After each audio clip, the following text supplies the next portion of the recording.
Together, we will choose the best way to stay safe during a home repair.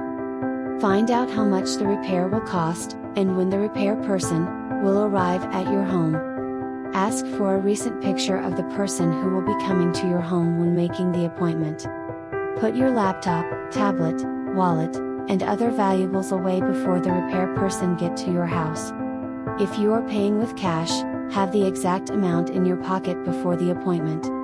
If you are paying with a credit card, have only the credit card that you plan to use and your identification in your pocket. Request that the repair company calls you 15 minutes before the repair person shows up at your house. Make sure that the picture matches the repair person at your door before you let them into your house. When scheduling a home repair, try to schedule a time when a friend or family member can be with you. If you are alone, call a friend or family member and stay on the phone with them when the repair person is at your house. Set up a simple code phrase to let them know how things are going. For example, if everything is going well, you can say, "I like that movie." If you feel unsafe, you can say, "I hate that movie."